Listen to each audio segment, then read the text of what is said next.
A big good evening and welcome to Manchester for the latest edition, our fourth edition from this studio of MANCUNIAtv, Manchester original raw rock and roll television at its absolute finest. This is our fourth from the Mancunia Arts Centre in Manchester, and we've got a brilliant night of music, entertainment and interviews lined up for you. I'm Dave Sweetmore. I'm going to be talking you through the night, and I'll just say quickly what's going to be going on tonight. We're going to be catching up with one of our favourite artists from the city, Jay Wheeler, who's going to be telling us what he's been up to and doing a demonstration for us. Manchester's favourite photographer, one of them anyway, Paul Husband's here. We're going to be finding out about how he's coped during the lockdown and what happens next for him. Artist liaison, tour manager, and she's done more in music than most people. Meds Peterson is here. We're going to be finding out about her job, what it involves and what she's got planned next. And we've got live music a little bit later on from former Scuttlers frontman Caden Nolan. We've got the Damian Luke band. And as always, we're going to be catching up with MC Tunes, Leon the Pig Farmer, who's got a special guest with him tonight. Also a big good evening, of course, because we don't just do it on our own. We've got a full studio audience. You can be in the studio audience next time as well. We'll tell you about that in a bit. But to start us off, one of our favourite bands from the city at the moment, fresh from absolutely smashing the Isle of Wight Festival with a very special acoustic set. This is Afternoon People. Cheers, Dave. This one's called Rules of the Game.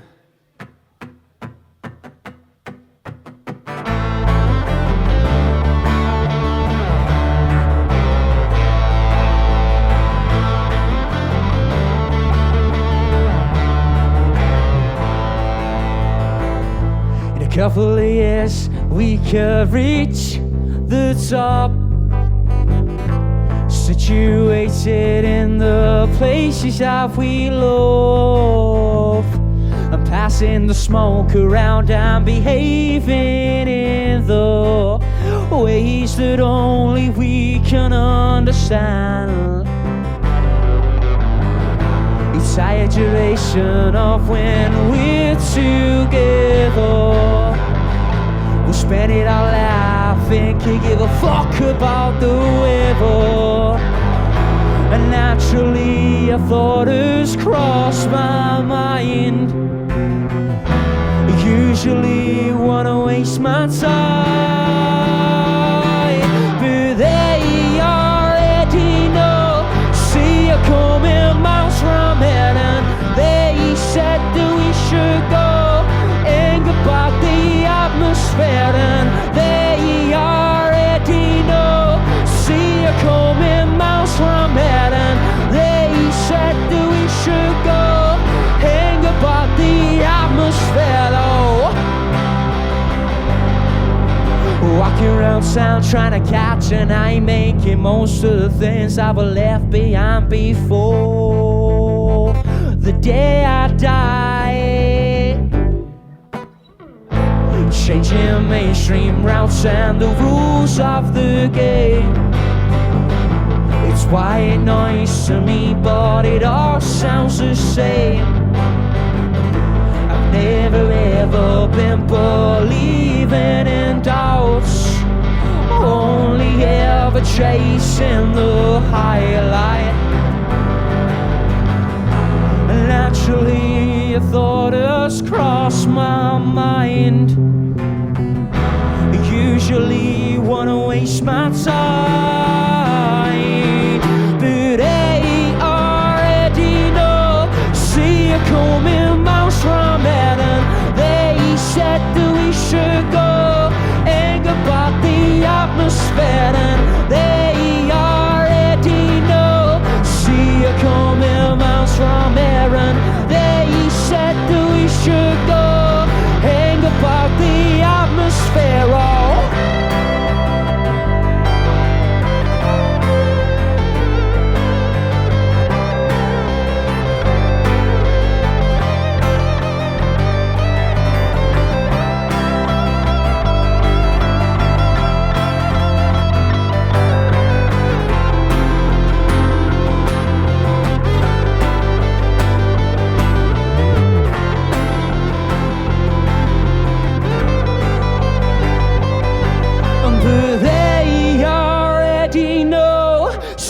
a coming miles from here, and they said that we should go hang about the atmosphere, and they already know. See a coming miles from here, and they said that we should go hang about the atmosphere, and they already know.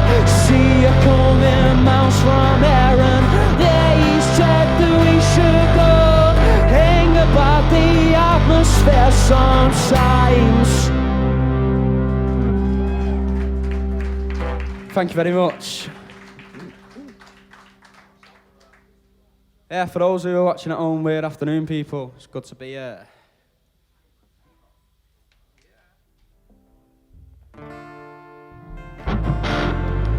This one was our first single. It's called Sovereign.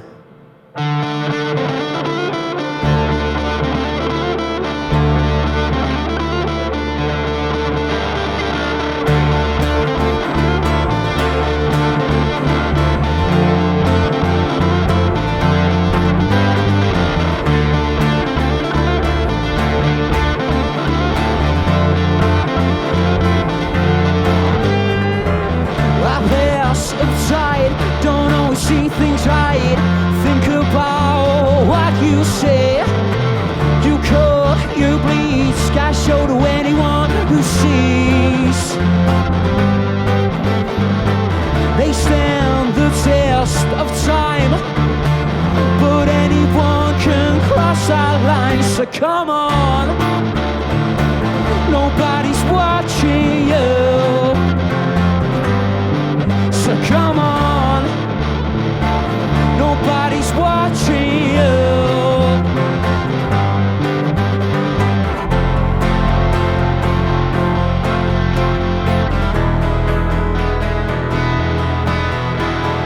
I'm feeling open out when we part our ways. I guess I'll see you on the other side. Nobody's gonna tell you what you have to say. Was it that good your mind slips away?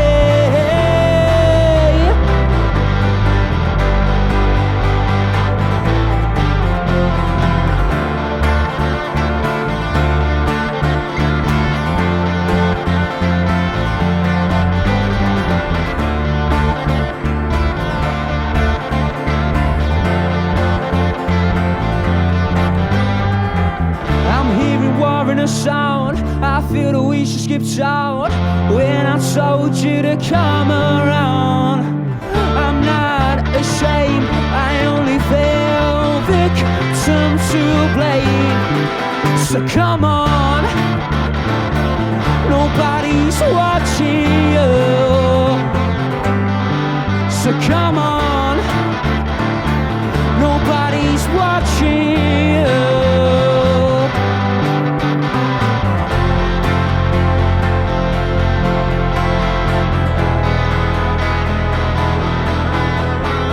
I'm feeling open out when we part our ways. I guess I'll see you on the other side. Nobody's gonna tell you what you have to say. Was it that good your mind slips away?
do.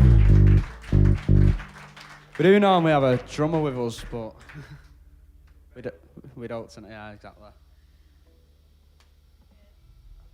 Yeah, this is going to be our last song.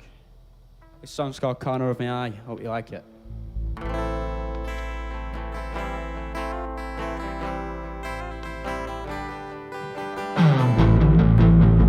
Tell me when your fingers hurt,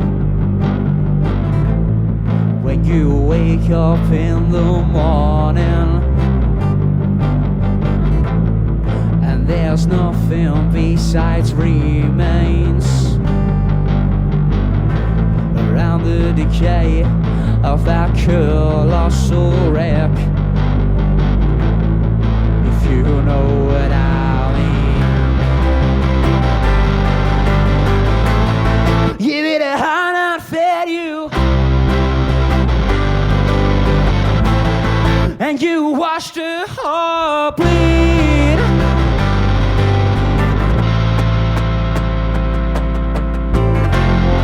And you'll fly with letting go when no one's watching you get up and leave. And at the time it was by the by that I caught you in a corner of my eye.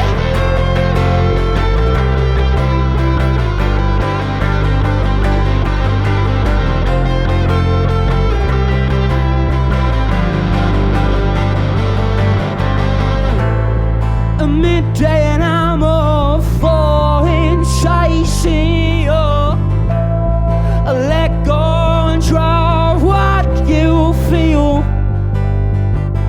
You're up to nothing, so what's your deal? But let me fix you up. If you know what I'm saying. Give it a hand, I fed you, and you watched her heart bleed.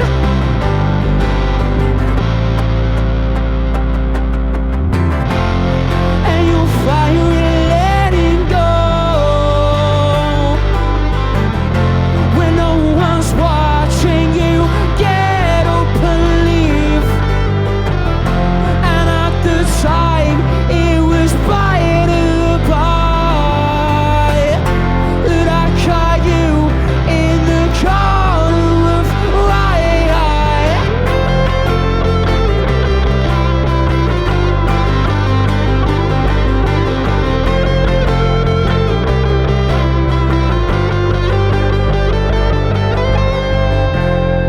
You didn't know what you did wrong, so we can put things behind us and forget about the past. You didn't know what you did wrong, so we can put things behind us and forget about the past. You didn't know what you did wrong, so we can put things behind us and forget about the past. And you'll find we're letting go when no one's watching you get up and leave. It was by the by that I caught you in the corner of my eye.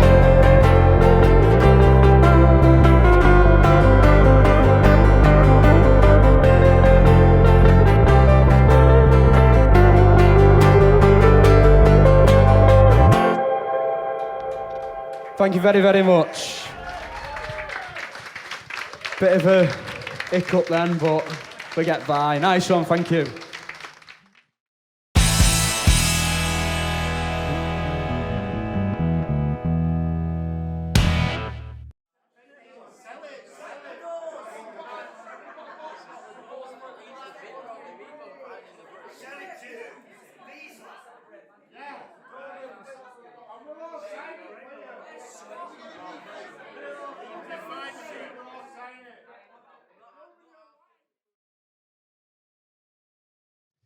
A massive thank you to the brilliant afternoon people for a very special acoustic set to open up this edition of Mancunia TV. Straight back from the Isle of Wight. I think they've left the drummer there, hence the acoustic set. But don't forget, if you don't already follow Afternoon People on social media, make sure you do. Brilliant live band and a great way to start our show. So you're watching Mancunia TV live from the heart of Manchester, Manchester's original rock and roll television. And our guest tonight, who we're going to have a chat with now, is a lady who has done more in the music scene than most. She knows more about the music scene than most, and most of it is based here in Manchester. Studio audience, will you please make a noise for the one and only Meds Peterson? Now, Meds, before we start, right, your job here, artist liaison, operation manager, tour manager, gigs and festivals. I think the only thing you don't do is sell hot dogs, innit? As an operations manager, I do have to look after the caterers as well, Look so at I that, might everything, as bloody absolutely well. everything. So, yeah. For those that aren't familiar with you, that, you know, perhaps don't see you on the Manchester music scene because you are behind the scenes, tell us what you do. Okay, so I'm behind the scenes for a reason, like dressed in black, face for radio, makes me happy. We love you. So, and I love you too. So, been in the industry a long time, do everything from artist liaison management, so literally from when an artist is booked, I do the contracting, make sure that we discuss, I do the production advancing, I do the artist advancing from hotels, logistics, keeping them sweet, looking after mum, looking after the baby, whatever needs to be done, we sort it. All the way through to, as part of production management, obviously, like George, making sure that everything's working. I also am the operations manager. Tunes, stop it. Just because we tour together, what happens on tour stays on tour, yeah? Nice one. So as the operations manager, I work and am involved in everything from how many pieces of Harris fencing to how many toilets to the security briefing to the SAG meetings, all the really boring spreadsheet stuff that I love.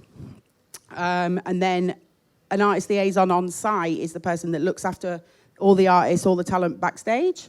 So everyone thinks it's like some trolley dolly kind of. I don't even think that's politically correct anymore. Apologies, but they think it's just, you know, you just hang out and you have your photos taken. It's not. It is an absolute career. You've got to be the right kind of person. You've got to be able to read people. You want to know who wants to have a party before they go on stage. Who needs silence? You know, who needs to go and meditate? It doesn't matter. You've got to be able to read people. I'm a site manager, again, which works across my operations. And then I'm a tour manager and work with the Hacienda Classical. I've just got tunes in my peripheral. And I love you too, but thumbs. I feel like Paul McCartney. Yes, like a naughty boy you are. So obviously I tour manage and work with Hacienda Classical, so hence my affiliation with tunes. However, I've known him. He's so naughty. I've known him for decades. So, yes, we are both that old. So in a brief statement there, you've shown how much you do, and it is such an important job and an important role that you do backstage, and a really, really busy one as well. You oversee it all. How did you start in the music industry? Okay, I'm not going to talk the amount of decades I've been doing it, because it's terrifying. But when I was younger, I've been lucky enough to have parents that were hugely musically minded, who took me to go and watch Ladysmith Black Mambaza in South Africa during apartheid, who, you know, music was always part of our house, so it was always important to me. But I always thought that to be in the industry, you had to be an artist, you had to be a musician, you had to be a singer, you had to, you know. And so that's how I started. And my band and I, you won't find them anywhere. I've deleted them from everyone's memory. What were they called? I'll never tell. NDA. So we were playing a very large stage at a very famous festival, which has just happened. And we arrived, nobody knew where we were going to park, where we could get a drink, where we could get changed. There was me and 10 boys. So I immediately became the mum, and halfway through our set, which should have been, you know, the greatest day of our life, I decided, nah, I'm never, ever going to let a band feel like this again. So I came back, and I've been back ever since. Working on events like that, what you do, it is so important, and when there isn't someone like you, it does become a nightmare. You've mentioned the fact that you do the stuff for Hacienda Classical and stuff like that. You've done loads and loads, but tell us about, I don't want you to mention any names or anything like that, but tell us about some of your highlights of your career while you've been doing this. I mean, there's loads. I'm not going to... Hooky, I love you, but I'm not going to talk about you the whole time because everybody does that. And they jump on the Hooky wagon, and I absolutely adore him. He's one of the kindest, most beautiful humans ever. But the truth is, Blue Monday has always been my guaranteed dance floor filler. Like, my middle name is Ian after Ian Curtis. I've loved them, like, since Joy Division. But Blue Monday, no matter where I am, no matter what I'm doing, supermarket, you know, club night, whatever, exhausted, full of life, Blue Monday comes on and I have to dance. Someone stick that jukebox on. No. So to be able to now be a part of the Hacienda Classical and tour that with Hooky playing it live with that bass line, which is what makes that song, you know, and, you know, he sings it and it's just, you know, I've made it. That's amazing. Like, that and Yorkshire Tea know who I am, and they made me a cocktail of my own in a Meds' tea box, you know. There's so many highlights, it's ridiculous. You must be able to tell a lot of stories about stuff that's gone on stage and off stage. Have you ever thought about maybe, like, writing it all down, making, like, memoirs, writing a book or something? I mean, the joke of it is, like, I've literally written, I don't think most of you are old enough to remember, there used to be these knock door salesmen. We're all in our 20s. Well, I'm just in my 30s. No, there used to be, you know, you used to get knock door salesmen that did Encyclopedia Britannica, and you buy one for like £3, and then the rest were like 75 quid, but there was millions of them, and you were tied in for life, like a gym membership. I think that if I opened up, I could write an Encyclopedia Britannica of every volume of, and it's literally the book of shit you can't write. Either I can't write it because I'm signed to an NDA, right? So I literally, legally can't write it. And then the other side of it is, if I did, no one would believe it. It makes, like, Bob Mortimer's life stories seem pale and boring. Like, that's not true. Is it true? That's not. It's amazing, but that's our life, you know? And so that's why we don't sell it. We don't tell it. Because it's real. You talk about your life, and just listening to you now, how busy you are. You know, anyone watching this will be thinking, God, it's 24/7, 7 days a week. But that's not just Meds Peterson. You have your own home life. You've got 2 lads who are 21 and 10. Tell us about how you fit time in to do stuff at home and how you look after your lads. And tell us about your lads. Okay, I've got one, Isaac, 21, Joy. No, he's actually lovely, except he loves techno too much, which we argue about quite a lot, but no, I love him to death. He's a good kid, DJ, loves his music, loves his festivals. He's now started to think I'm cool again because he's been going to free festivals all his life, and it was like, oh, who's doing the catering? And now he's like, can you get me and all my mates? And I'm like, yeah, of course I will. But then what he doesn't realise, I can't tell this in case he watches it. Oh, sod it. I VIP them, so that all my friends keep an eye on them, even when I'm not there, so I know he's safe. Shh, mum skills. And then, you know, I'm a single mum to both of them. And then my little one is 10, Arlo. He's autistic, he's got ADHD, he's got Ehlers-Danlos syndrome, and he's mine. All my responsibility. And this is not a pity party. He's the greatest human I have ever met on earth. He's the most hilarious. But the point is, so many people think that a single mum can't do this job. A single dad can't do this job. If you've got somebody that you need to care for, you can't do this job. If you love it enough, you can fucking do it. You know? And the fact is, I'm a better mum for doing what I do because I'm really fucking happy. I'm there. I work really weird hours. I'm away sometimes on tour, or I'm away at festivals and all the rest of it. But I get, like, so much more time with my kids than a 9-to-5 parent does. And, you know, I'm truly blessed, and they're great. And they come with me sometimes. They don't come with me sometimes because Mama wants to have some fun. But, no, it's... home life's great. There's a few sort of aspects that are always tough when you work in this industry. Finding someone who is compatible with you in a relationship because you are away and there's a lot of trust stuff. So I'm lucky enough to have this one here. Oh, God. Just going to big up The Loop. I'm just using you as a gateway. So... Chris works with The Loop, which is a drug testing for Safe Sesh. Look into them. They're amazing. It's about people being out of party safely and the industry recognising that if people want to get off their tits, they're going to do it. So let's make sure they're safe. So you've got a busy home life with 2 lads, 21 and 10. Yeah. You're away touring all the time, working as a million different roles on tours and at gigs and stuff. And if that ain't enough, you're massively involved with what goes on behind the scenes in the mental health world in the music industry. Yeah. Tell us a little bit about that, about your involvement and why it's so important that, you know, you feel you need to get involved with mental health issues in the music industry? Okay, firstly, I'm not a diva. Secondly, thank you to the lovely lady that lent me the fan. But my God, a woman of this size and a certain age should not be in a sweaty little room like this. It ain't pretty. Anyway, so mental health, like anyone who actually knows me, who works with me in any capacity, everyone calls me mum. I'm Mama Meds. That's who I am. Whether they're older than me, younger than me, it doesn't matter. I'm Mama Meds. I'm the one that when we're on tour, I'm like, right, here's your Barocca. What have you eaten for breakfast? You know, I'm a big nurturer, a carer. That's who I am in general. And obviously, as a mum, they came along. I was already a mum before I had them. So mental health, obviously, within the industry has been this unspoken taboo. How can you be upset? How can you be sad? How can you be depressed when you're earning millions, which everyone thinks, and you have everybody telling you that you're amazing, they love you? The truth is, our industry is the most extreme. You have the highest of highs when you've got people screaming and shouting your name and they want your picture and all the rest of it. But that in itself saps your soul, because if you're tired, you're not feeling right, you're exhausted, you're poorly, whatever, people still want the version of you that they think you are. So on top of that, the lowest of lows. Imagine going on tour, you've got 60,000 people screaming your name, and then you get home and you've got a red letter because you've accidentally forgotten to pay your TV license. And it's like, oh, and you come back down with this hard thing. One of my best friends, rest in peace, Andy Barker. We always wanted to set up something where we went into colleges, we went into labels, and we explained to the youth that it's okay to feel like this. You're not weird for feeling really depressed or really anxious and all the rest of it. This is normal.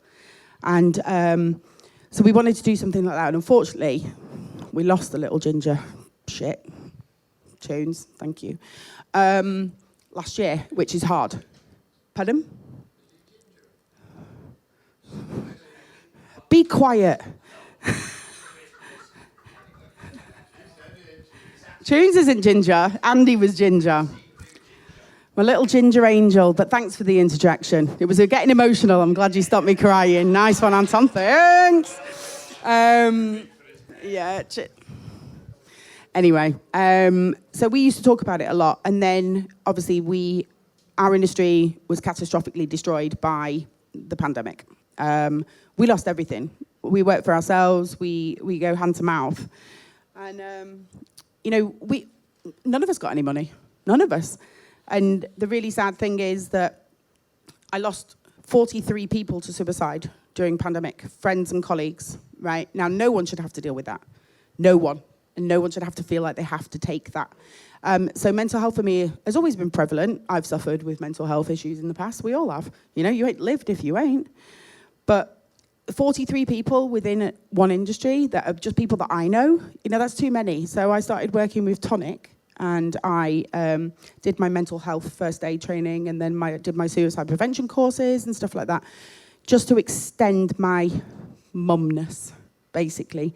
And I think that's more exhausting than the actual work, because I care so much, so I mum everyone, and that's the 24 hours a day, and I wouldn't change it for the world.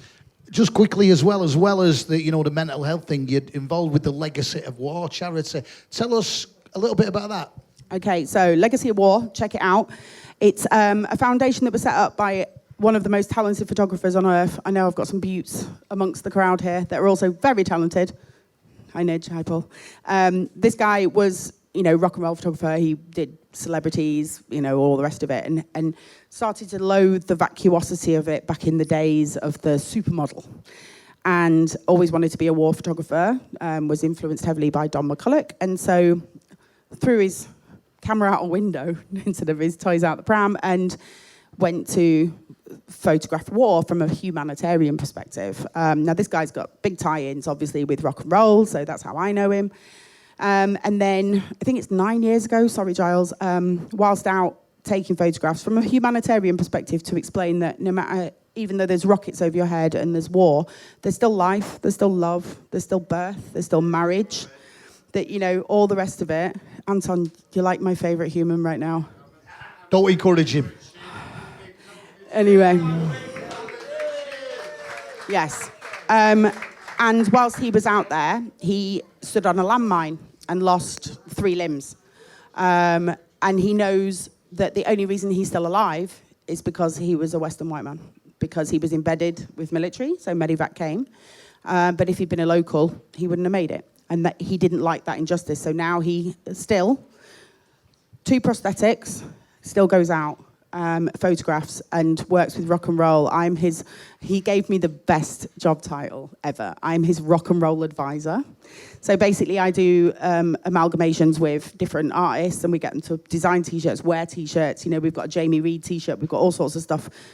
Giles actually did the Jamie Reid. I can't take credit for that. But obviously with my tie-ins with the Hacienda, our quiet legend that is Alan Erasmus decided that he was going to go to Ukraine because he hates bullies, and he literally wanted to stand in the middle of the Ukraine as a gentleman of a certain age with a few health issues and go, fuck you, Putin, you're a bully.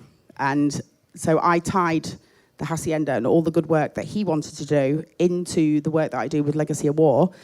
We've done comedy shows. We've done the whole Hacienda 40th birthday rave. All the money raised went to Christie's, obviously, with Tony, and then it went to Legacy of War. So we've raised like over £40,000, and we're only just touching it. So please get involved, because it's a beautiful thing. If people want more information about that, where can they find it? So online, it's Legacy of War Foundation. You can find it on anything, Instagram, Twitter, Facebook, websites, and all the rest of it. So, yeah. You've got such an amazing life and career. We could quite easily do a full show about you. Unfortunately, we've not got that time. One thing you did touch upon, though, that I want to mention again is the pandemic that affected all of us that work in music. Mm-hmm. Do you feel that now we are back to some sort of normality, gigs are selling out again? Do you think, from your point of view backstage, it's changed in any way? The whole industry's changed. We aren't selling out anymore. We are not selling out anymore. Across the board, there's a 35% drop-off on ticket sales. And then of those, like, the sort of 65% that are still buying tickets, 20 to 30% of them aren't turning up for shows. So the bars are quiet. There's no revenue. There's nobody making any money on merchandise. The only way to make money in this industry is ticket sales and bums on seats. When you're not hitting the ticket sales and the bums aren't on the seats buying the merchandise, putting the money over the bar, we're in a big, big, big problem. Do you think it can come back with time? It will do, but I think my other thing, controversial, fuck it. A lot of people, because we lost so many people, who were like, okay, I can drive a van for this supermarket 9 to 5, got all my weekends, my wife loves me again, my husband loves me again, my kids recognise me, and I get paid more. You know, a lot of people walked away from the industry, and we also lost a lot to suicide and mental health that haven't come back yet. But the people that are now working in the industry, and those amongst us that do this, I think they will all find this. Lots and lots of people have been promoted into roles that they have not cut their teeth on. They don't know how to advance a show. They don't know how to speak to people. It's a lot of Instagram and not a lot of quality.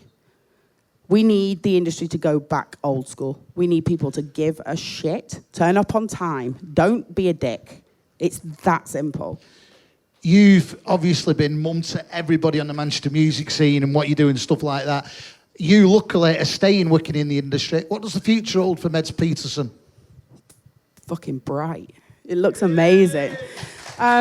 What's the next tour you're working on? Do you know yet? Are you? Yeah. I mean, I made a decision a few years ago, just before pandemic, so pandemic worked for me in a way, that I'm not going to work with anyone who doesn't respect me and I don't respect anymore. So everyone I work with, we're a family. You know, so Hacienda crew, that's my Haas family. We pay each other right, we look after each other right, we care about each other right. I run Moovin Festival, which is in Stockport, and I know I might look like what did I get called? A goth the other day, didn't I? It's a heavy bass festival. I'm a big drum and bass girl, I'm a big hip-hop girl, big jungle girl. Oh, by the way, check out Isaacar Junglist. Unreal, next generation. So I run a bass festival based in Manchester. It's the most Mancunian festival other than indie music you've ever been to. Everyone is there. Feels like an illegal, old school, but it ain't, because Mama Meds keeps it legal. But it's a 3-dayer. It's absolutely spectacular. We've got everyone from Jazzy Jeff flying over this year through to, Tunes is my resident saviour. I'm like, Tunes, this DJ's late. Get on the stage. Do this for me, please. He's not as naughty as everyone thinks. I'm not supposed to tell people that, am I? Anyway, so I do that. I've also got some very, very exciting news. I'm working with one of my heroes, who's an OG in the game. Again, this is bass-led. But we are starting a new festival next year. Very genre-specific, but with workshops to bring in the youth to understand it all. We're also starting a booking agency, and yeah, it's all really, really good. I feel like we've literally only just touched the surface of what you actually do, but it's been brilliant hearing an insight into your life, into what you do in the music scene, the charity arm of what you do as well, and of course the future. It's been an absolute pleasure. Mancunia TV, Meds Peterson. Thanks, everyone.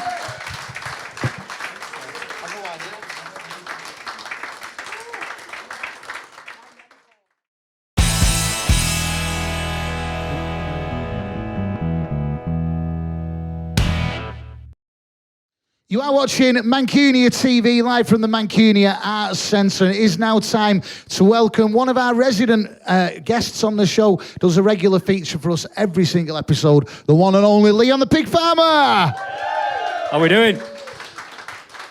So in this format, since we've been Mancunia TV, obviously you've been doing this, this is the 4th time now. How's it going? You're getting a lot of people getting in touch with you, wanting to get involved? Yeah, I'd more or less banked a year. We've got some really good stuff coming in from people that I've seen on the spoken word circuit and performancing. So there is people coming and asking me, and we've got a nice long fluid queue of people coming in who are going to like amaze people's minds with words. If anyone's watching this that do poetry, spoken word, however you want to call it or whatever, if anyone wants to get in touch with you and get involved and perhaps feature at some point on Mancunia TV, how do they get involved? Either get onto the email on Mancunia TV Presents, or you can message me on Insta, Twitter, or Facebook on the Leon the Pig Farmer pages. Just get in touch with me and I'll keep a list going, and we'll get everyone on once a month, and we'll blast about 10 minutes of words out for everyone. Well, it's brilliant to see you as always. Time for your part of the show. Studio audience, Leon the Pig Farmer. How are we doing? I've changed my set because of what Med's talked about. So I'm going to do a mental health set around artists, but it's all about me. And she touched on the military and contact zones, being an ex-squaddy. My head blew up 3 years ago, so this is how I started. So I'm going to do a 4-minute set, which is around PTSD and how I survived it and how I ended up on this stage. But I have got a guest coming in after that. But before I do, it's 4 years today since I bumped into a little Japanese princess walking out of Castlefield. Then the seeds to the Sachiko and the seeds to the dirt were seeded and formed. And on Monday, I bring another EP out, second one in 6 months. This is a live one, and the money will go, as I always do, to charity, and it's for Brian Spink's charity, who sadly died recently. So I'm giving some money for that, like I do to my books. It's more about other people and me. Anyway, we digress. 4 years, the dirt moving fine. Go and have a look at us and have a look at the pig farmer. But this is about my head. Bang, bang, you're dead. This is games as kids, cause none of us read. Bang, bang, you're dead. Toy guns, no one bled. Bang, bang, you're dead. Cowboys and Indians, potato gun spread, and bang, bang, you're dead. Cops and robbers, some mates him and even mimic feds. But then bang, bang with a plastic gun, because then they're real and it ain't much fun. There was banging in Angola, guns pointed at my head and it's gone too far. Banging in Kigali, corpses scattered and slaughtered I see. And banging in Armagh, me and me mate got sniped from afar. So banging no more as the mortars drop, I shook to the floor. And banging in my head as I sweat profusely in my bed. So I bang onto the door, a doctor's surgery, a chemist's hoard, banging into the street. It's in their veins, they admit defeat. Banging onto another door. It's the publicans where I fell to the floor, and banging on a tent peg, people living rough with just one leg. So I am banging on to politicians. I think you need to revise your mission. Servicemen going insane, and that's on top of being made. Plenty more in the artist sector. You think your message is getting better. Civvy Street, thousands more, queuing up at Peter's door. So sort the shit and get a grip. There are fuckers dying because you are not equipped.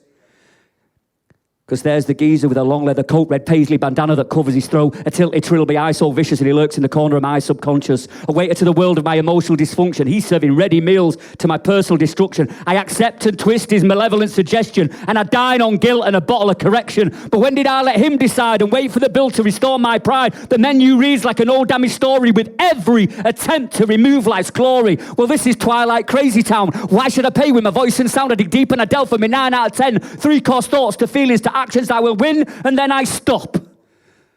And I reflect and I don't collaborate or even reject. I'm intrusive. I ask my thoughts why and I don't contemplate or listen to lies. Did they serve you? Did they get in the way? Do they deserve you? Can those thoughts stay? Never be ashamed of what you've done. Be punching proud of what you've become. I confronted stories of a tiger and hunter, of milk and honey, and they made me wonder. A pauper farmer and a broken son. Those of wild horses, what the army has done. I will fold paper into fighter planes. These are flying fucks to help, not blame. I won't let the cash cow grind me down. I'm going to take back the orb and the thornless crown. I'll pour water on your flames of suppression. I'll pour petrol on hopes if you want to burn with passion. I'll restore cracks with glistening gold. Unique history's a story to be told, because the reaper sits with a rusty blade. He's frowning, else cowering, our futures are made. And here is a message I will give to you on the 4th anniversary in Japanese, Saromo Kikara Achiru. Because even a monkey will fall from a tree. In Japanese, the proverb, the monkey fell from a tree, but it's how you pick yourself up and believe. Because my heart is now presented without a black and tortured soul. And I'm instructed, Lucifer, go fuck off home. I'll unhinge, remove myself from the ebony cross. I'll extract those nails one by one and hold my handle off. So come on then, Diablo, let your dog off the leash. I'm going to stare into its gaping jaws. I'll break its fucking teeth. The black sheep fingers are burned, still placed on a trigger. Dark in silhouette, lonely standing figure. So come on then, old Nick, I ain't afraid of this. I'm going to grip you, I'm going to choke you, I'm going to silence your snake kiss. I will escort you from the party and vanquish you because it's my life. And you think you can extinguish my candle in the night? I don't think so, Dark and Prince, because you can shine brighter. Now I'm the fierce dog, now I'm a battler and I'm a fighter. And I will not be imprisoned or suffer in a golden silence. Those cemetery gates ripped open and I will dance without a shiners. So we can sit here now, Baphomet. He's played his final ace. I'm healing, he's deceiving.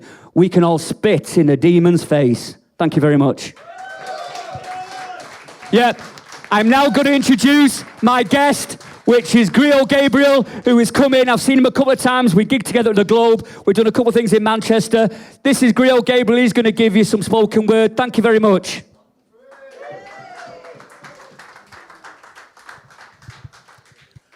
I woke up feeling unapologetic. I remember my history teacher asking me to apologize for my Black Power rant, but she just didn't get it. I never suggested black was better, but rather, I rep black forever. My African history, I can't forget it, while you whitewash mine, so my words were an attempt to correct it, regardless if it caused guilt or the desire to address it.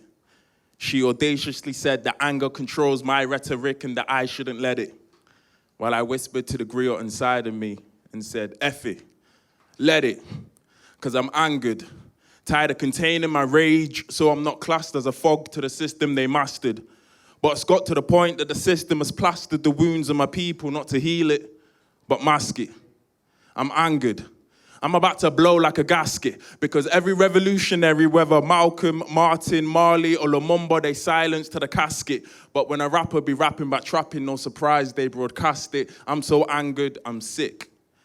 The only drip I want to flip is being compared to Nip. See, the hustle was a crip, so I pour out some liquor and take a sip for a modern-day leader who was the epitome of black entrepreneurship. I'm angered because the OGs, I got the young G's trapping for him. But the young G's don't know the OG's trapping him. Thinks he's putting him on, he's gassed out, he's bagging it. Till doors are kicked off and feds are grabbing him. I'm angered because the prison population rises, but levels of crime remain the same. A society that seeks to gain through imprisonment rather than to rehabilitate is what happens when you jump aboard the capitalist train. I'm angered because my history teacher can't comprehend my story, my culture, or my journey. She sees my laughter as screams of murder and my tears as venom droplets.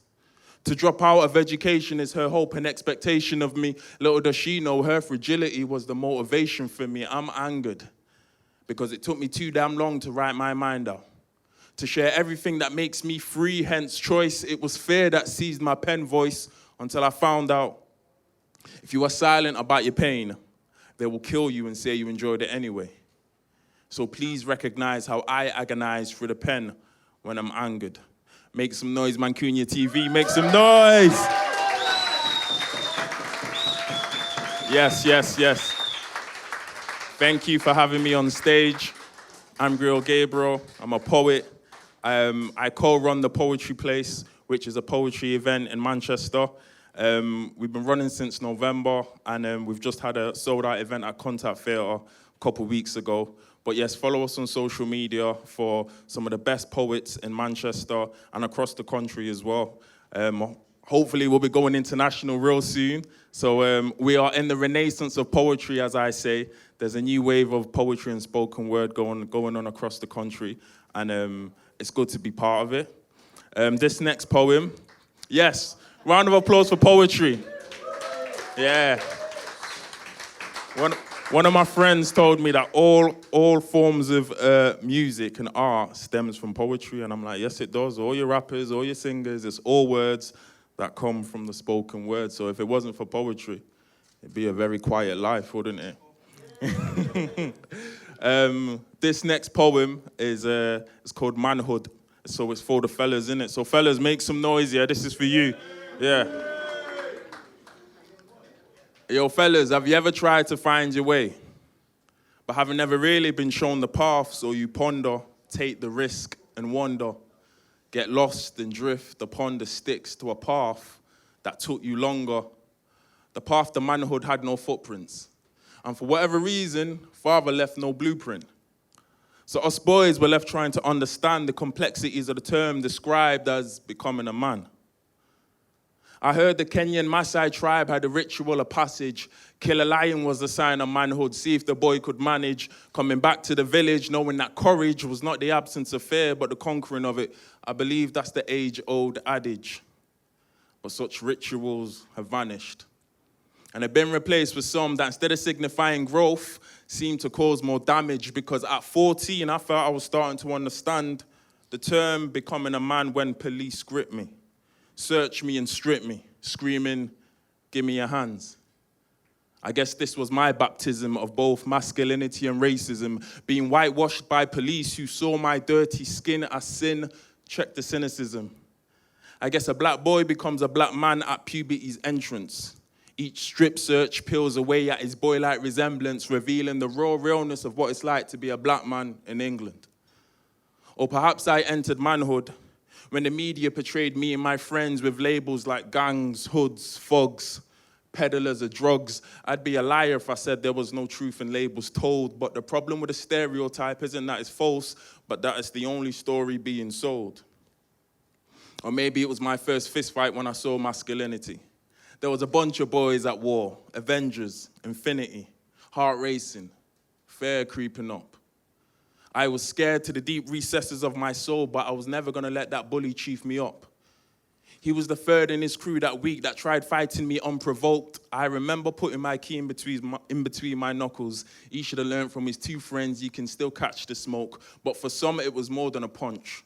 Some caught a murder charge. The boys we chilled with in the playground at school, the violence, make it make sense, cause, or perhaps I became a man when I lost my virginity. No love, just lost. No truth or trust. No foreplay, was just a quick bust.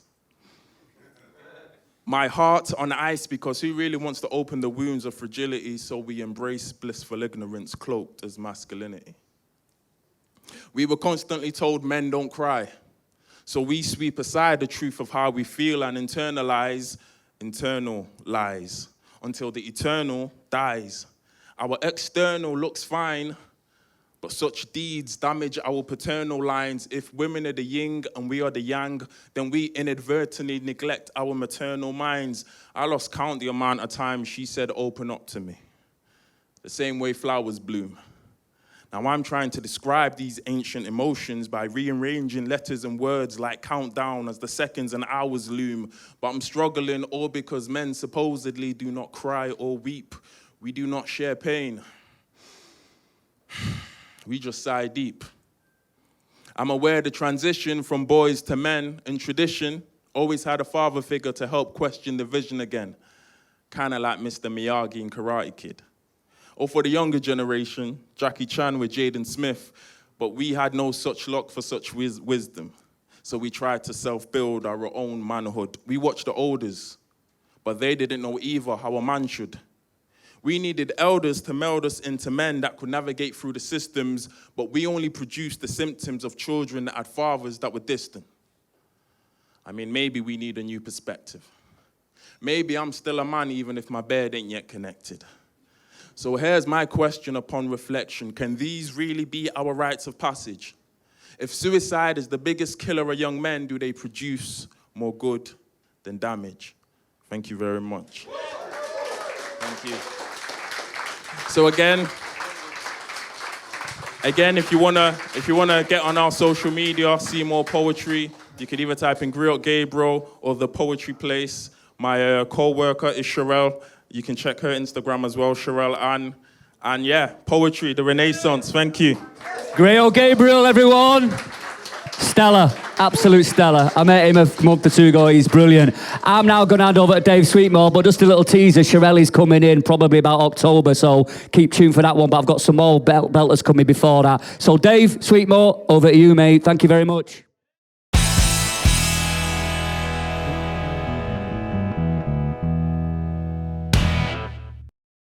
A massive thank you to Leon the Pig Farmer. He'll be back with us with another guest on the next edition of Mancunia TV. Still to come tonight, we're going to be talking to artist Jay Wheeler. We've got live music from Damian Luke and Caden Nolan. Our next guest is a man who is safe to say on the Manchester scene, we've got some amazing photographers. There's a few that really stand out above the rest.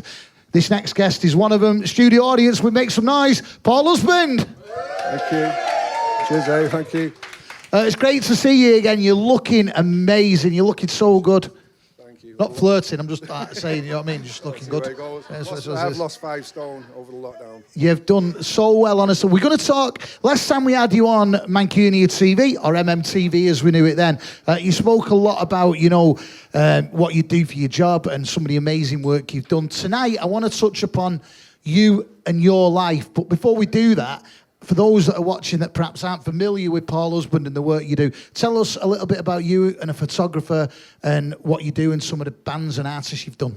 Right. Well, firstly, I'm glad you reminded me what we talked about last time, because I have no idea.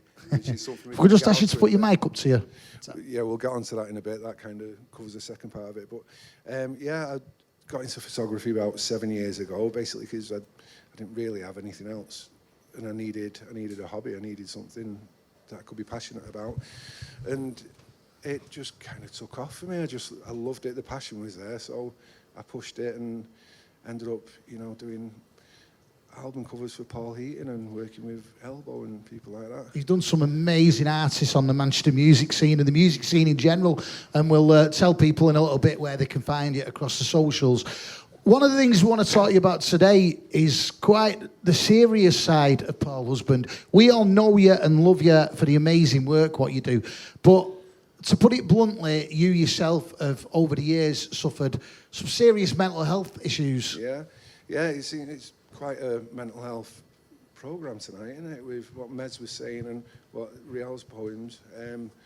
But yeah, I suffer from mental health issues since I was probably about 13, and it just threw my life into chaos, really. I was constantly diagnosed with this, that and the other. I ended up self-medicating a lot and went through like 20 years of addiction with heroin and crack and drink.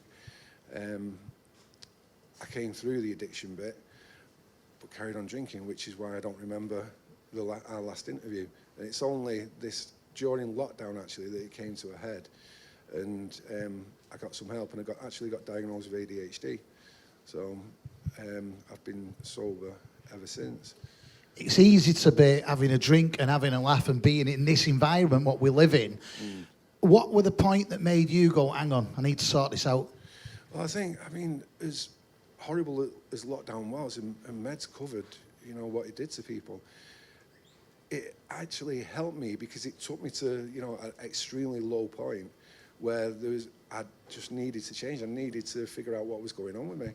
And I couldn't be waking up at 6 o'clock every morning with a bottle of vodka and then sat outside trying to avoid the kids and the wife. And, you know, it was then I realised that I needed help again.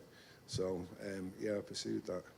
It's amazing how much you've come through it, and it's easy when you're in that situation to perhaps think, you know, yeah, I need to change my life and all that, but how did you do it? Because I'd imagine it's not just a case of waking up one day thinking, don't want to drink. How did you do it? I mean, I'm lucky. A lot of people who go for addiction, they burn all the bridges. You know, we hard work to be around, and you know, we naturally use people and take from people. So people get sick of us. Luckily, I was able to keep my family and keep my friends, and I won't be here now if I didn't have that. So the first time, which was 10 years ago, and 10 years clean now from heroin and crack. Thank you. Cheers. First time, I just had to kind of give it over to my mum and dad, and they got me the help that was needed. I just had to say, I can't deal with this. I'm sick of making excuses. I'm sick of trying things with the community drug team, and they just took over and sorted it. This time, Nidge, in fact, was a part of it. I love working with Nidge. She's one of my favourite Shuster people. Fox, big friend of the show. We were doing a bit of work together, and he said, I can't do it anymore, you're too chaotic. And that really got me thinking, if Nidge, who's so patient with people, you know, and so tolerant, if I'm getting too much for him, then there's something wrong there. One thing that really interests me is you say that, you know, the addiction went on for 20 years. It's 10 years since you stopped the drugs and stuff. Yet 7 years since you started doing the photography. When you started in photography, you were working with Elbow, Paul Eaton, the Happy Mondays and all that kind of stuff. Was it easy to accept that you had a problem? Because surely, while you're doing all them, some of the biggest rock and roll stars in the world, surely it'd be easy to think, I'm fine, mate, I've got this amazing career. Was it easy to accept you had a problem? No, with drink, I never really thought I did have a problem. I always thought I was in control of it. And, you know, working with bands especially, it's very drug and alcohol based. Yeah. You know, it's just the lifestyle that you can't really avoid it. I think, like, where's Meds now? She was talking about Tonic, and Tonic do amazing things for people with addiction and mental health that are in the music business. But it's just there, bands are still getting paid with cans of lager. Yeah. You know, it's expected of them. So I'm along there, and I'm bloody influencing them, getting them wrecked and saying, come on, let's go and do the shoot at the pub. All my bloody band shots are in pubs, just because that's where I needed to be to carry on drinking.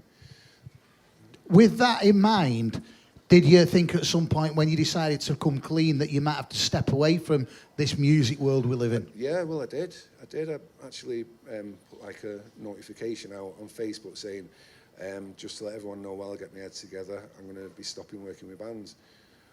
Unfortunately, with the way I write, it seems that everyone thought that I was quitting photography, so no one got in touch with me for about 2 months. But yeah, it's just one of the. That's what I'm kind of learning. I need to be putting steps in place to kind of see me through, because if they're not there, then I'm just going to be chaotic again. You just mentioned there about you putting stuff on social media. One of the things that I noticed that, you know, your journey, if I can call it that, your journey, you very much were vocal on social media about. Yeah. Did that help? Yeah, I think it does for me, because I just blurt stuff out anyway. I've got no real shame about it, you know. As much as I hurt people along the way, the punishment was all inward. I mean, I wrote a book about it with my dad, so the story's out there. I dare say the fact that you were so open on social media about it probably helps a lot of people as well, without you realising it. Yeah, I'd like to think so. I have had a few messages and a few people asking for advice, or just people that want to chat with someone who can relate to them. If anybody's watching this and they're in the same situation as you, and I dare say it was as hard, if not harder for you than anyone, because of this music world you work in, what advice would you give them? It's a very hard one to advise a young band who are going out there and they think they're invincible. But, I mean, they're not invincible, and we've seen people fall down the wayside all the time with drinking drugs. But there's out there, and I think you're in a band, you know, you're a band of brothers and sisters. Just keep an eye out for each other. See when someone's going a bit too far, when they need help, and there's help available. And Meds mentioned Tonic, and Meds fella who I can't remember his name. I'm sorry, but yeah, Meds fella who works with the Looper harm reduction group and places like that. They're all around us. There's mood swings just around the corner from here. that are fantastic, and charity-based as well, where you don't have to wait, you don't have to pay, you can just go and get the help that you need. Every episode of this we've ever done, I've always felt like I've learnt stuff. And listening to you and Meds and Leon and Gabriel before, it's, 10 years ago we wouldn't have spoken about this because, you wrote it off, whereas now there is help. Yeah, there is help. There's still stigma as well. So I think it's massively important that, we speak to people like you and get it out there and show there's nothing to be ashamed of. Especially, I'm seeing so many people get themselves clean and they're going out there saving lives. They're really helping people. And people are saying, once a smackhead, always a smackhead, always. But maybe we need those smackheads. Just get them right, get them in the right place, and they'll help. Since we started doing Mancunia TV, and before that, obviously, we were MMTV, you said something off the camera to me before, and it really hit home kind of thing, because we've known each other a fair while now. We see each other and stuff like that. And you said to me before off camera, this is the first time I've met you sober. Yeah. And that proper hit me, that was like, wow. It is. I mean, Keith, I've known Keith since we were 13. Where is it? There he is. I think, sorry, I'm pissed. I think he's probably only seen us a couple of times sober, he's my best mate, we're like brothers, but, Do you know when you come into this environment now and you see people, enjoying themselves, watching what we're doing, watching the bands, having a drink, do you find it easy to walk away from it, or are you perhaps looking at a drink thinking, warm in here, won't mind one of them? Since I got diagnosed and treated for ADHD, and they medicated me with something called Elvance, which is like, the weird thing is, all the things I was self-medicating with, like crack and heroin, are stuff that I need naturally to be normal. Yeah. So my pills are like a similar compound to crack. And since then, it's like someone's dropped a new brain in. All that recklessness and the obsession and everything and the urges, it's just gone. Do you have any regrets? Not really, because I'm in a good place. I've got a wonderful wife, wonderful kids. I've got a decent job. They wouldn't have happened if I didn't take this path. If anything was slightly different, I believe, on my path, I wouldn't be where I am now, and I'm happy where I am now. It's an amazing journey you've come on. You're looking amazing. There's so much love in Manchester for you. I said it before, I genuinely mean it. You're one of our favourite photographers, and it's great that you've, come to this side of it, really. What happens next for Paul Husband? What have you got plans in the pipeline?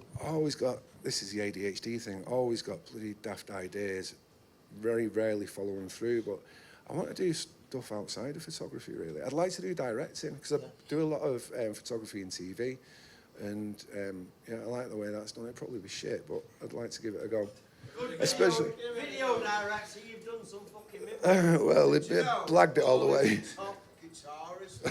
Do you know what? Everyone who's shouting stuff out here is pure love for what you do. Do you know what I mean? Cheers, but I tell you what. Not everything. You know some dodgy things. Don't put that on me. Right, I better stop there. We've got Damian here and Stuart. Where's Stuart? Two of the fucking top actors in the North, and I'd love to do something with them one day. I really would.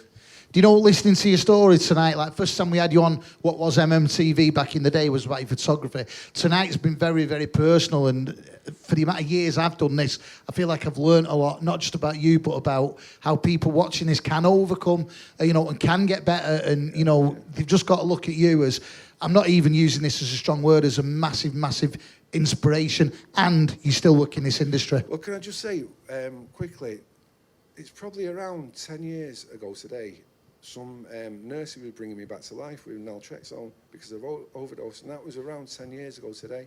So, I've gone from there to, you're right, people do get better.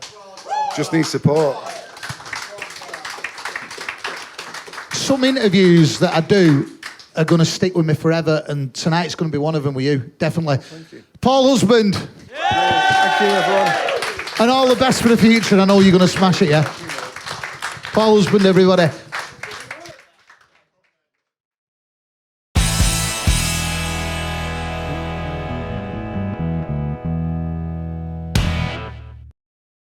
You are watching Mancunia TV live from Mancunia Arts Centre in Manchester. And you know, the best part of doing this programme is meeting people like Paul and like Meds. You do get some amazing life stories. And that's what it's all about, this inspiration, as well as the music and creativity that we produce here in this amazing city of Manchester. And this is the TV channel that started it all, rock and roll television at its absolute finest.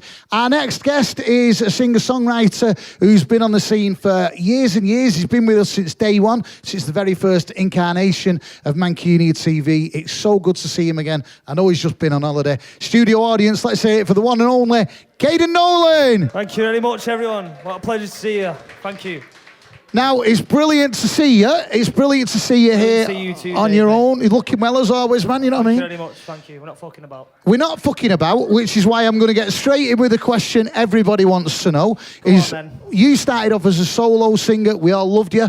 Then you formed Scuttlers, one of Manchester's favourite bands. We all loved you. And now you're back solo. So as you said, no fucking about. What happened to Scuttlers? It was a personal decision, Dave. They're all still my best mates. I speak to them on a weekly basis, making sure they're all good and that. But it's just what my heart wanted. It's like, people was asking me about the band during lockdown and stuff, and there was just something like a mental block. It just, my heart wasn't in it, and I started making house music as a bit of a side project over lockdown, and I enjoyed it. I enjoyed that it was mine. I enjoyed that I made every decision in it wholly, and I think that brought me to the decision that I wanted to be a solo artist. I've just finished a production degree at Salford and met a lot of great musicians. I've been helping them out and vice versa, and I feel as if my sort of path is to be a solo artist. And it's a shame because, you know, as I say, they're all still my boys and that, but it was just what my heart wanted, and that it was the right decision. I know for the fact it was. Things have been well since then, do you know what I mean? Was there any part of you that fancied forming another band, or was it always what was solo again? It was me and my cousin Liam, you know, he's my brother, man. Like, that was us. And it was a myriad of reasons why it split up and all negative shit and all that. But regardless of that, the love's still there. But I can't see myself being in a band again. I've got session musicians that are also really good friends of mine that I help them with their music and vice versa. And brilliant musicians, sound lads. I just thought that I think Caden Nolan's the way to go for me, you know. Scuttlers were an amazing band. Everyone loved them, but also Caden Nolan before Scuttlers, everybody loved as a solo artist. Yeah. When you go out now and do gigs, which I'm sure you're going to be doing, will people hear some of the old Caden Nolan stuff? Will they hear Scuttlers stuff? Definitely. I think there's a lot. I'm writing all the time. It's literally all I do. I've got a studio in Ancoats that, you know, I'm never out of, to be honest with you. I'm writing tunes, house tunes, you know, like rock and roll tunes, funk tunes, and I'm excited because I've done that production degree now. It's all in-house and producing my own music and stuff. And, you know, as I say, it's all on me now. That's the exciting thing. My own self-discipline is what will be the reward of my work. You sound so like confident and sure of this is the right thing, doing your own just stuff. For myself, regardless of the success, regardless of all the bullshit and all the touring and all that, it's like I can sit in a studio on my own and make tunes, and it's like, whoa. Well, I think it's only right we hear some of them. It is so good that, you know, it's sad that Scuttlers ended. It's so good that you're still on the music scene and straight back with us. Studio audience, Mancunia TV, let's hear it. The one and only Caden Nolan. Thank you very much, everyone. Just before I start, a round of applause for all the inspiring people that are here as well. I've just come back from Glastonbury and my head is sausaged, and you've proper sorted my head out, so thank you very much.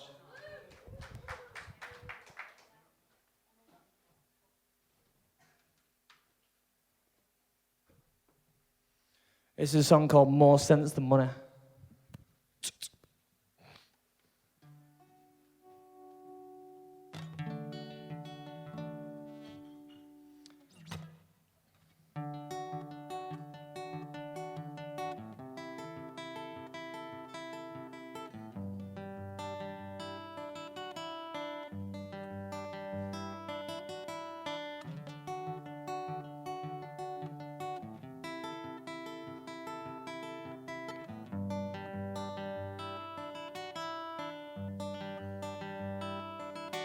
Alone,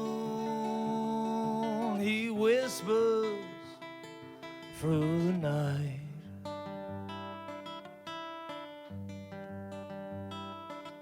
I've heard his words can ease the flight.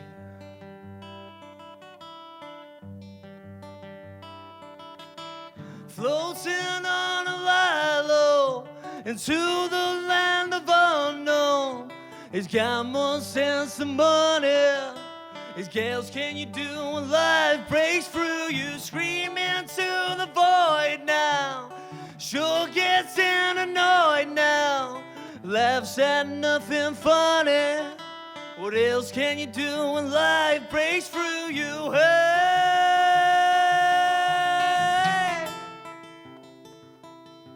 He's got more sense than money. Got more sense than money. And hey,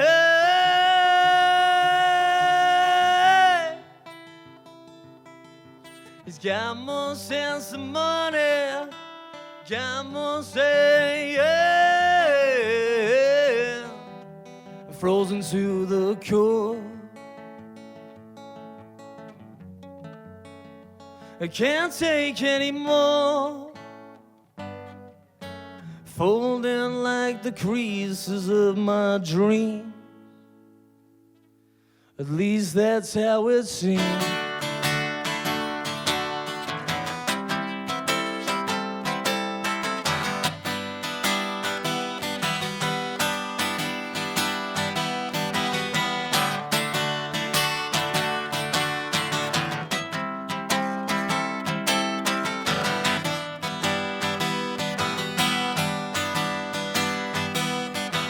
Why do we live in darkness, anxiousness and deep stress?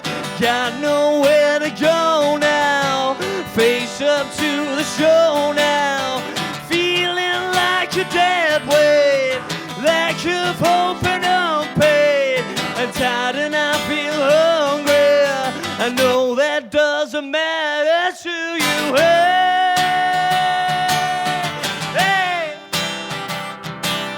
We got more sense than money. We got more sense than money. And hey,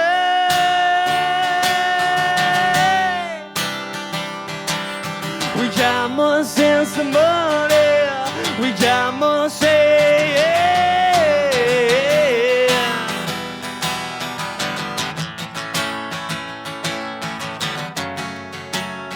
I can't take anymore. Folding like the creases of my dreams. At least that's how it seems.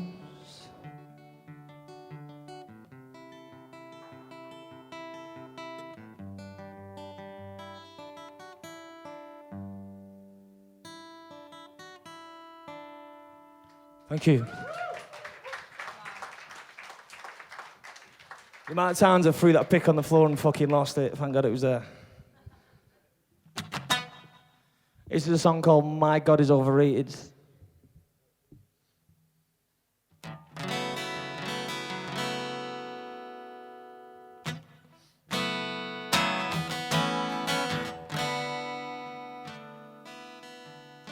My soul is shining dark tonight. Satan sure knows how to give a fright. Good gosh, my Lord, my God is overrated.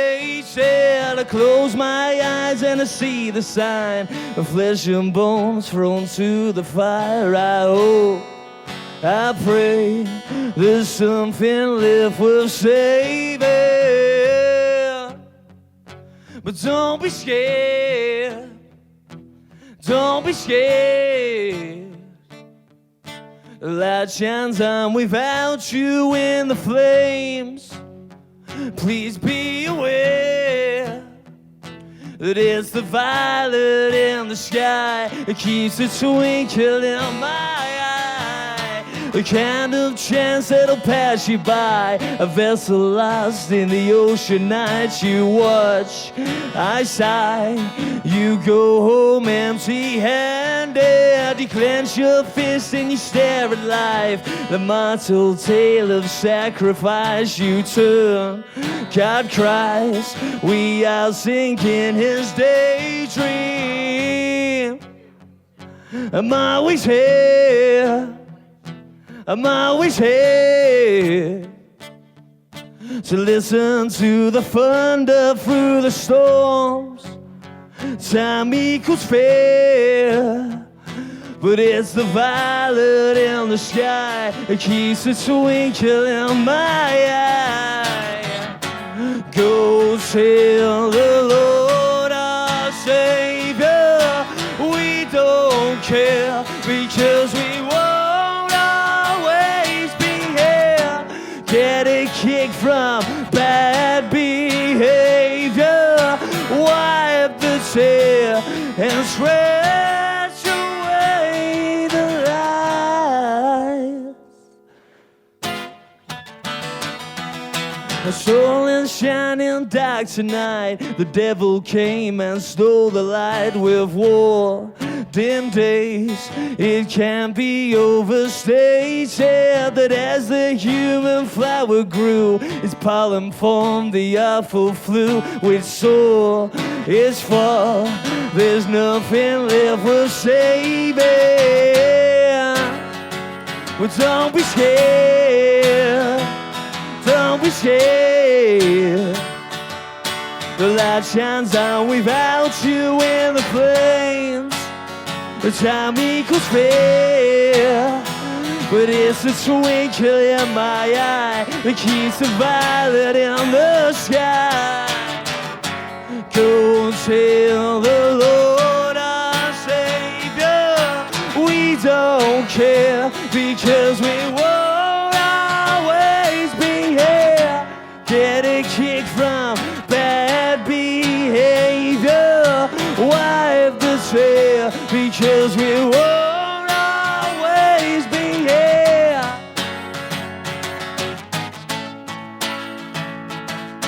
Wipe the tear, because we won't always be here. No, no, no, no. Yeah, fuck the fear, because we won't always be here. Thank you.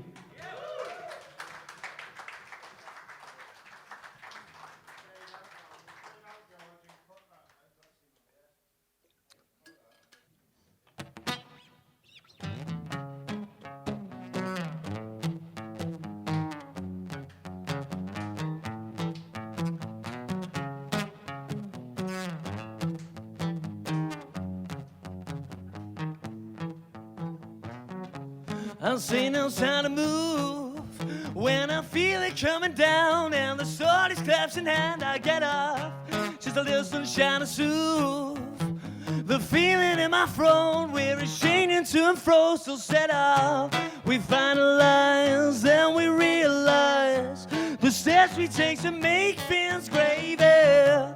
I sympathize to the foreign ties. It's now to do with compensating. Ooh.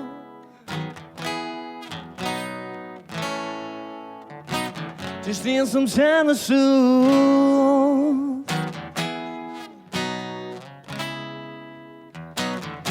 Now make your next move. See the side of a man that's got nothing to lose.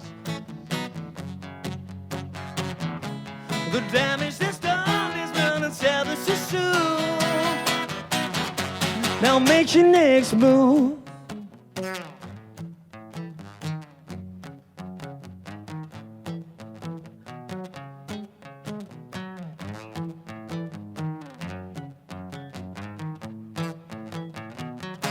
Never seen a side so smooth. Now I think I'm coming round. I see all the sights and sounds I'm well off. It's a thing of stick and move. When I'm running through the night with my face full with the light, I fell off. I wanted eyes for the guilty guys.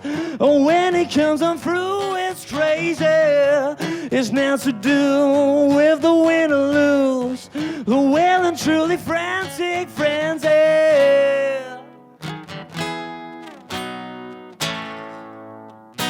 Just need some time to soothe.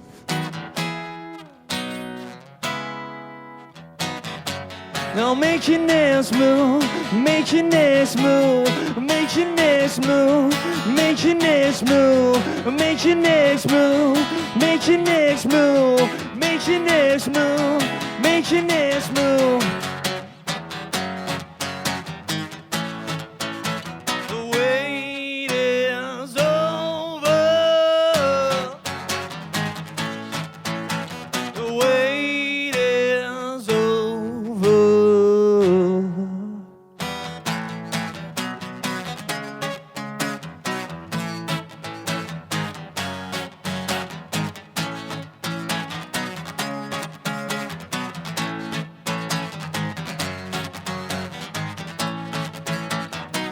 This life is not getting easy, and you know it, and you know it. This life is not getting easy, and you know it, and you know it. Ladies and gentlemen, thank you very much. Follow me on Facebook and all that shit. Caden, Nolan. I'm releasing my first single soon. Enjoy the rest of the night. See you later.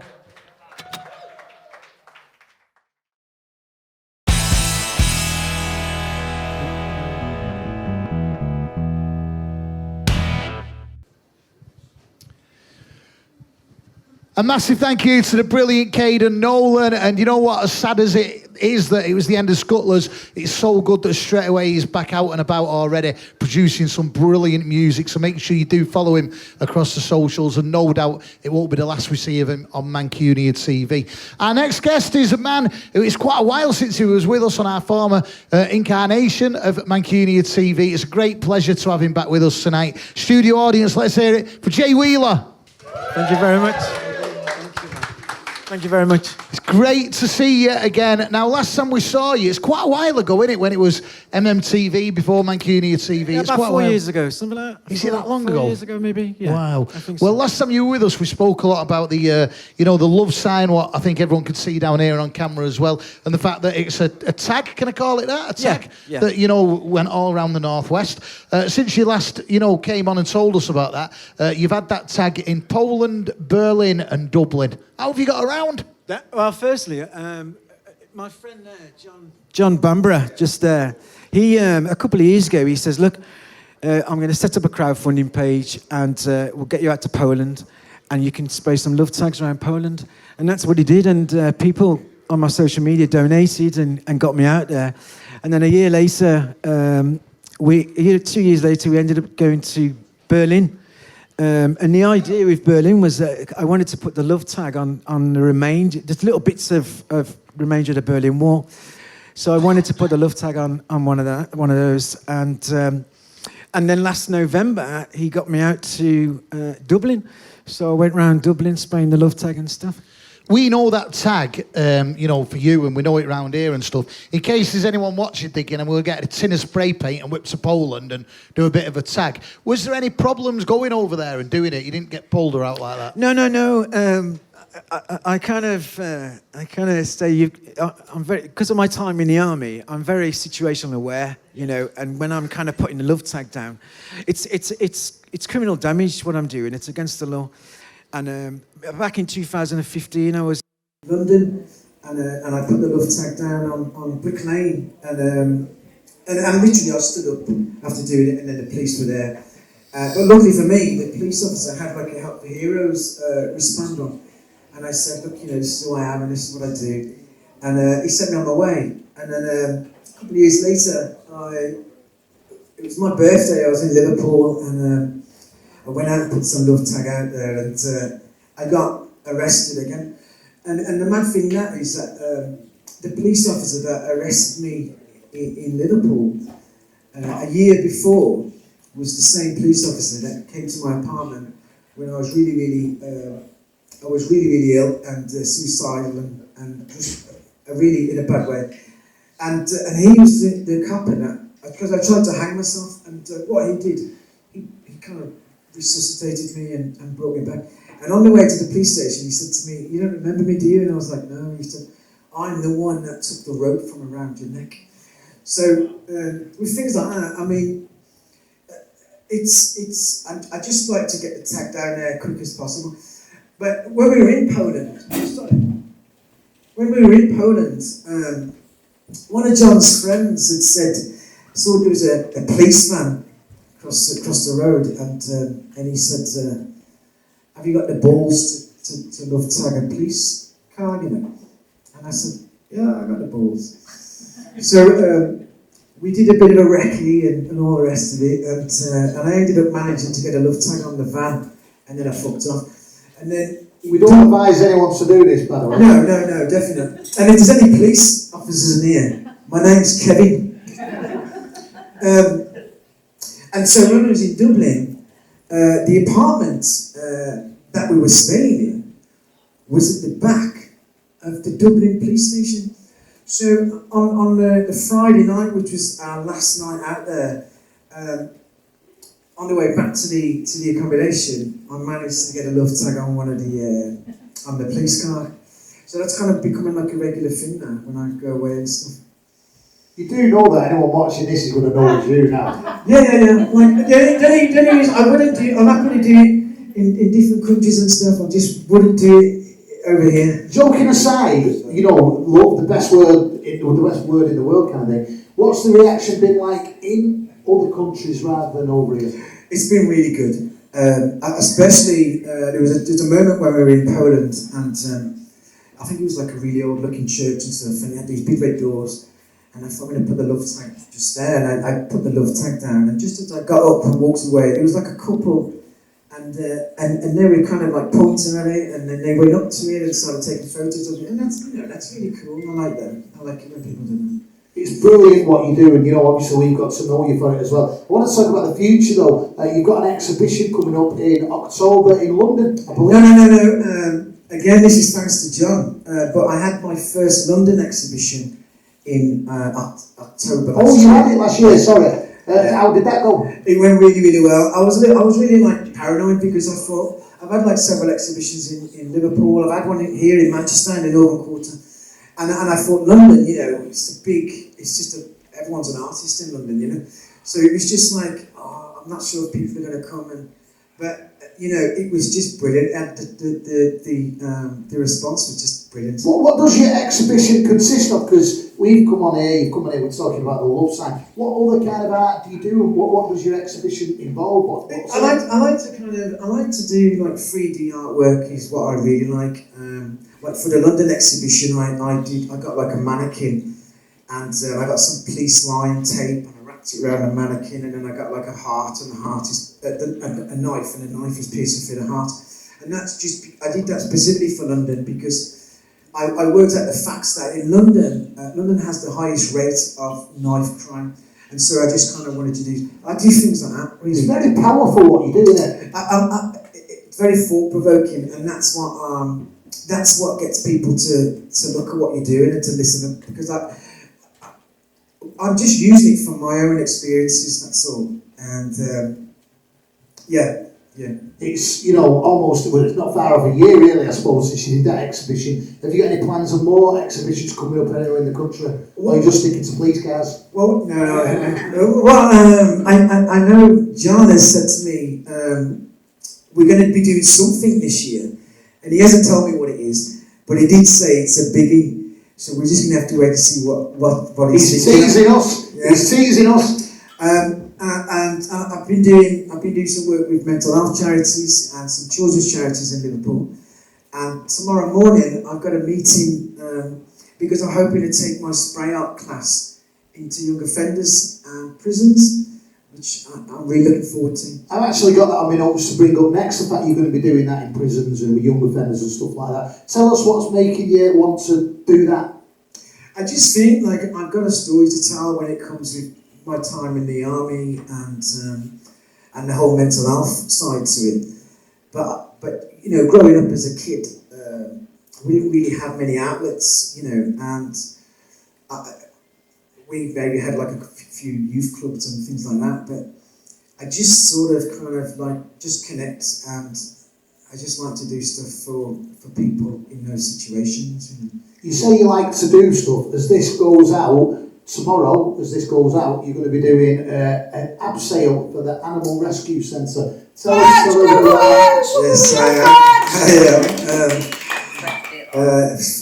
5 years ago, I got myself, when I was a lot better, you know, not being into hospitals and stuff like that, I just felt that it was time to let something close into me, and I got Fudge, and she's a rescue dog. She's a British bulldog, and she's 6 years of age. And this will be my third abseil that I'm doing for Freshfields Animal Rescue.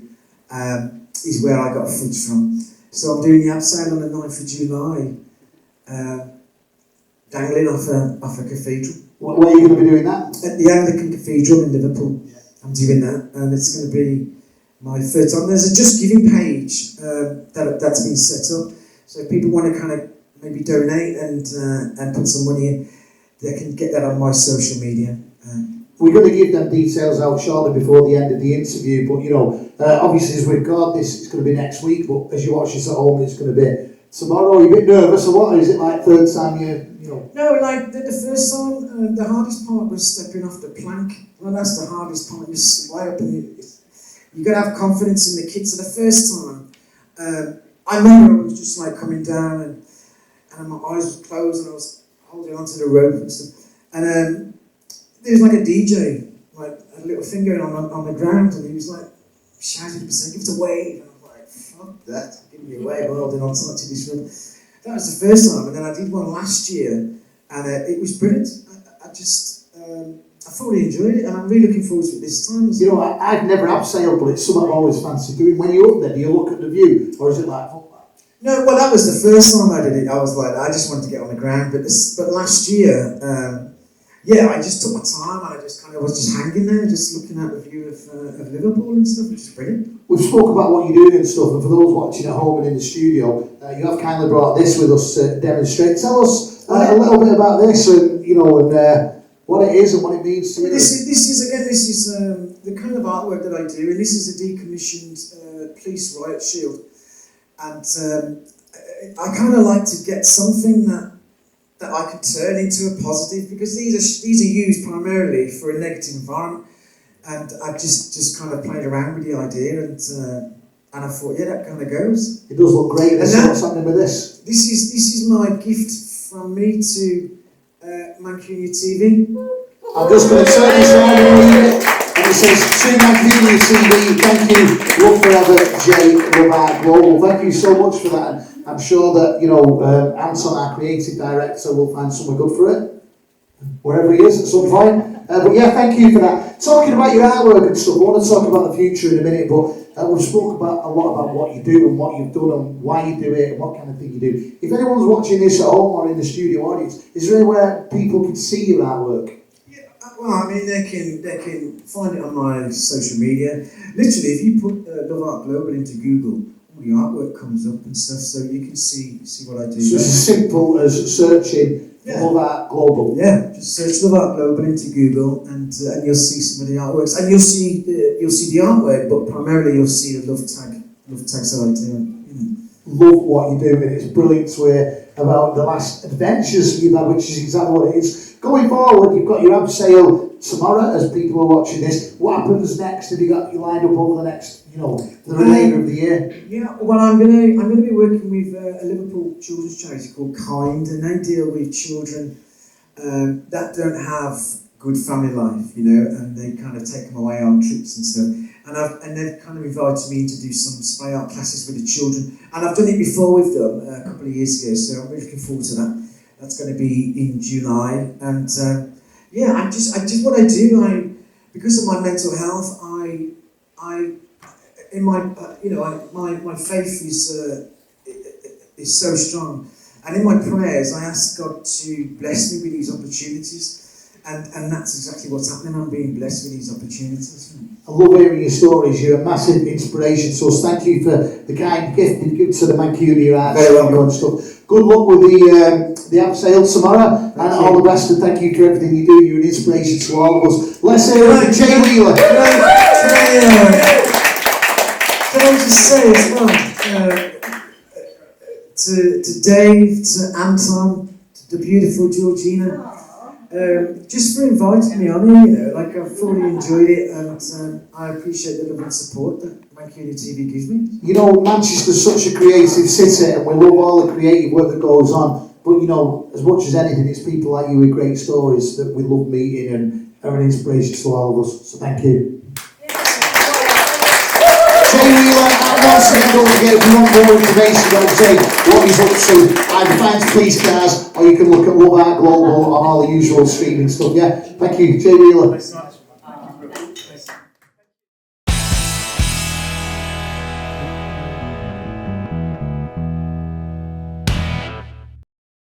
A massive Massive thank you to Jay Wheeler for joining us. Obviously, all of us at Mancunia TV wish him all the best tomorrow on his abseil. Another amazing, inspirational person we've had with us tonight on this episode of Mancunia TV. Now, before we close the show tonight, you'll see our very own MC Tunes and myself holding a picture of the one and only Liam Gallagher. Now, this picture has been kindly donated to us by one of our friends, Stephen Lynn, guest on the show. One of his friends. One of all of our friends. He's a regular guest on the show, and he's kind of donated this to us. And any money we raise from auctioning this is going to go to the upkeep of the Mancunia Arts Centre, which is where we are now.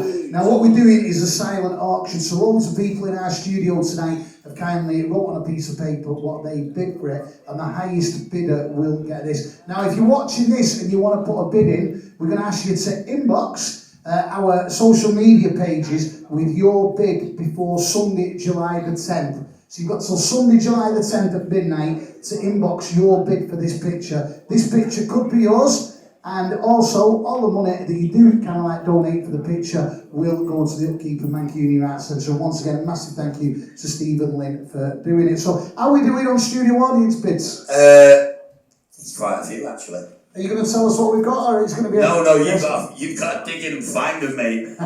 They're in my pocket. Well, this is it, and we'd absolutely love it to. It could be. He's got what? Top four bids. Get in there. Get in there and drag them out. Are you really seriously? I never thought. When I used to watch MC Tunes on top of the pops, I never thought I'd be doing this. I bet you want to bid on this better than you want to bid on that. My, that's a big one. Is that right? Yeah. We're good friends. So, just give us an idea of. You can tell we're winging this. Give us an idea of what kind of bids we've got. Right, so. It's upside down. It's upside down. The first bid we have is Nicole. It doesn't say Nicole. What does that say then? Nidge? Nidge? Yeah, trust the facts, listen. Nicole Sanders. So we're gonna pick four out now, so you've got an idea of what people have been bidding in the studio audience. So you've got an idea. The studio audience ain't winning this. 18. You're gonna win this. £18.76. That's very precise. Oof. That's obviously what he's got in his pocket. Yeah. Loose change. Janine. Janine. 20 quid. I thought he said Janine. We're just going to do four of these, just so you've got an idea of what people are putting down. Just so you've got an idea, because you might win the beautiful blue-eyed boy. And don't forget, every single penny we get does go to the Mancunia Arts Centre. Of course it does. Every penny. I don't know if that's got a point. Is that St. Clint Pritchard? No, Chris Pritchard. Chris Pritchard! Hey! Do you know what, right? He's one of our friends. I'm going to ask, is that £86 or 86p? All the money he's got. He's played at Wembley. He's played at Wembley Stadium, that man. Janine, another 20 quid. She's got two in. Now, ladies and gentlemen at home, if you want to win this absolutely gorgeous picture of Liam Big Balls Gallagher and his blue sea colours, then this is the one you want. Tell him, David. You know what to do. You've got till Sunday the 10th of July at midnight. Inbox us a private message. The highest bidder will get this. Thank you to Stephen Lynn for doing it. And all joking aside, all the money is going to come to the Mancunia Arts Centre. So thank you. And thank you for modelling it. And thank you for letting me have the field. Do you want more coffee? No, I don't. Wow.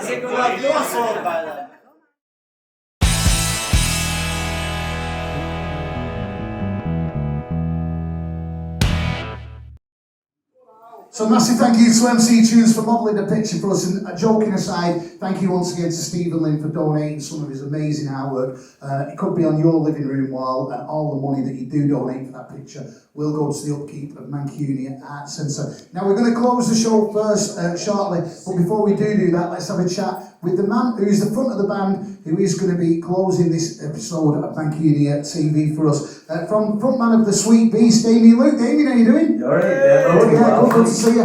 Hey, thanks for coming down and joining us. First time this for you at the studio, isn't it? Yeah, thanks for having us. It's a pleasure, all of you being here. Now, you've just released some music. Tell us a little bit about We just released our first single, The Mighty Muse, available on all major platforms. And a music video as well. Is it good? You're proud of that? Yeah, I'm mine. What's coming up for the band? Have you got any like gigs lined up? Any more new music or anything? We've got we're headlining a few festivals from now to the end of August. Yeah. And then our first headline gig before the end of the year.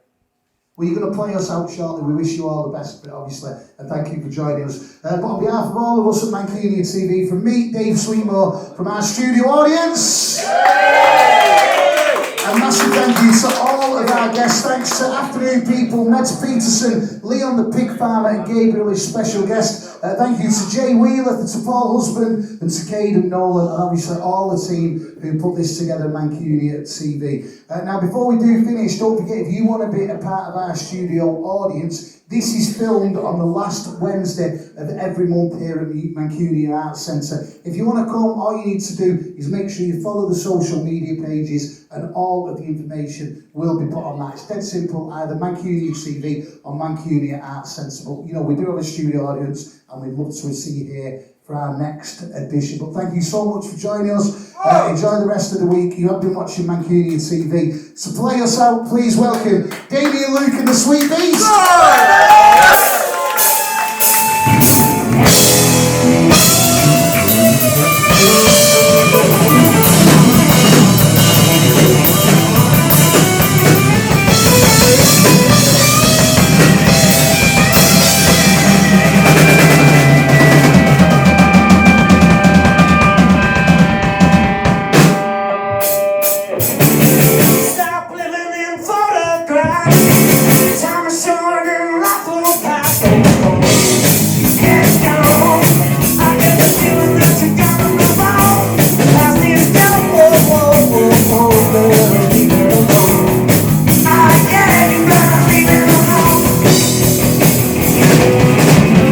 Try looking at what you can't see. How does it feel to